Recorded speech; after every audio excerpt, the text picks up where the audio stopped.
Hello everybody, this is Dr. Hall. Welcome to this lecture. We're going to go over the topic number 3 of the chapter number 6, cardiovascular conditions and disorders of the book, Essential Training for a Special Population. We're going to go chapter 3 and we're going to go focus in angina. Angina, this disease otherwise known as angina pectoris, is a pain in the chest as a result of ischemia or a reduced blood flow in the hair muscle. The pain occurs not necessarily in the chest, but can also happen in surrounding areas near to the chest, such the arm, the back, the neck, the jaw. But the chest is the primary area where appears the ischemia symptom. The reason why angina might happen is for atherosclerosis, but the atherosclerosis is going to be in the coronary arteries. They are going to be narrowing as consequence of building up plaque, basically. And that's going to affect the normal unidirectional circulation when a person does physical exertion, basically, or maybe if person is under stress or has vasospasm. When vasospasm is when the smooth muscle contract intensely around the coronary artery. About this topic is mandatory medical evaluation. It's mandatory to have baseline data information like rated exercise test, a GXT, and identify exactly the level of exertion or the intensity at which angina appears.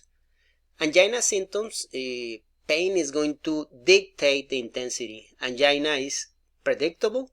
Angina is repeated at the same level of exertion, and that is determined by the exercise test, the GXT, which means as exercise professional we can have a good idea of what looks like, or of how hard we can prescribe the exercise to the client before angina occurs, before chest pain occurs. And a lot of medicine here, medication, drugs. Table 6.3, we can analyze the common medication used to treat angina. We are not medical doctors and we don't need to memorize all the kinds of medication, all the function deeply, the cardiovascular condition, but we must to have an idea of these meds.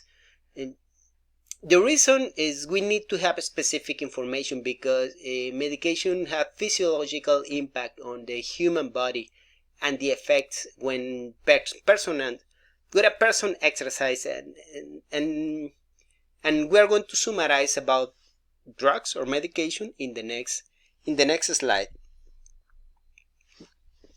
There are many drugs or meds to treat angina, are similar to other prescribed for different cardiovascular conditions and disorders, such as beta blocker, calcium channel antagonist, and we're going to add to the list nitrates, a vasodilatator that is useful in the management of angina because are going to widen the arteries in the heart, reducing the myocardial oxygen demands and increase the functional capacity, providing more oxygen to the heart. But there are no free rides in medications.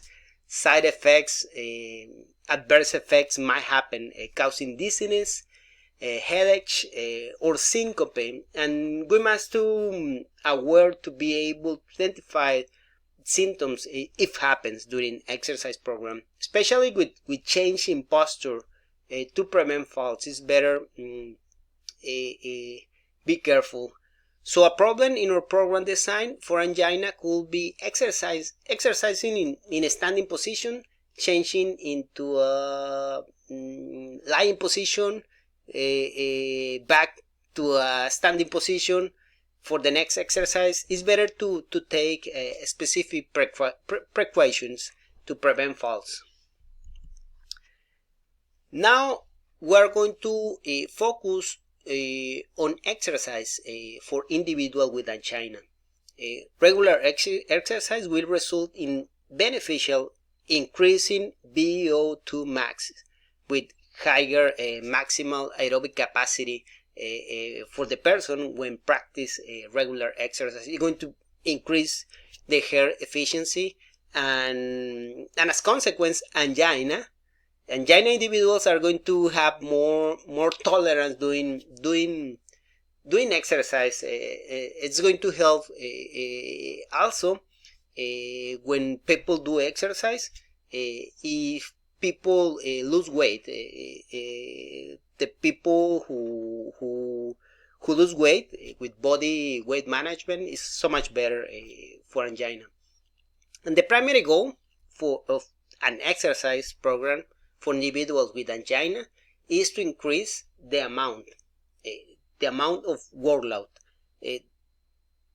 They can perform a little bit more as soon as they are advancing in the program. That's the main and more important goal. The exercise program should be safely advancing slowly, gradually, and angina person should be able to work with more intensity or more vigorously without feeling chest pain.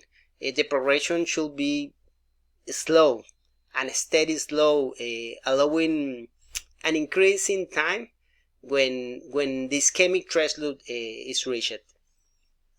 Now we focus on the exercise prescription for angina. The physical exercise recommendation and parameters for angina individuals are summarized in table 6.5 and table 6.6, page 190.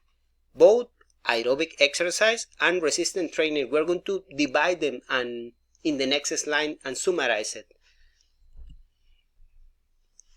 First, we're going to go to aerobic exercise. The guidelines of the format aerobic exercise must involve large muscle groups with different rhythmic aerobic intermittent or continuous formats, such as cycling, walking, or jogging can be possible.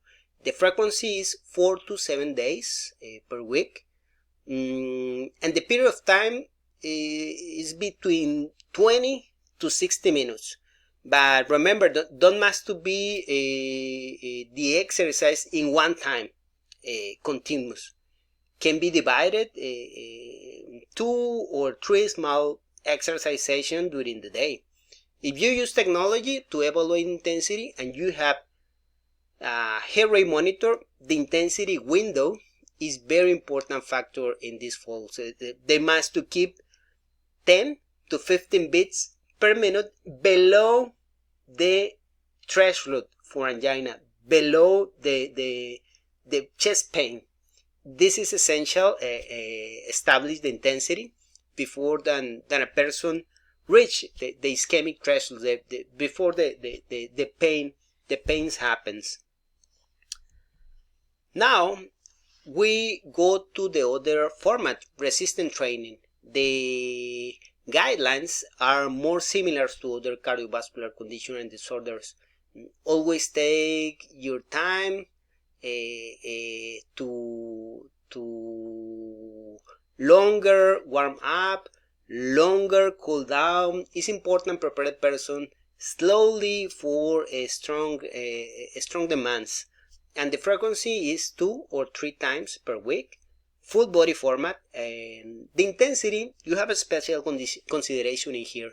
is light level, 40 to 60% of 1 rep max. But there is something special in here. If angina symptoms onset occurs in a window of intensity of 40 to 60, we can work a little bit with less intensity. The symptoms dictate how hard we can work. We can change the intensity to less than 40% of 1 rep max. We need to operate exercise and let those symptoms occur. But if something is wrong during the exercise, if symptoms appear, we must be able to identify a problem, and we should lower the intensity or stop the exercise and follow the emergency protocol. The person might need to take nitrates, and if the problem is serious, immediately proceed to the emergency room. That's important fact. Finally, remember, go to the book. Remember to better understand the topic of clients with angina. Go to the book Essential Training of Special Population. Read the key points, read the key terms, answer the static question. Carefully analyze the case study. It's very close to the reality. If you are going to serve a person with angina, remember, the intensity is going to dictate the program design. And according with the symptoms, for aerobic exercise, heart rate must to keep 10 to 15 beats per minute below chest pain occur. And resistance training is always light intensity. See you in the next one.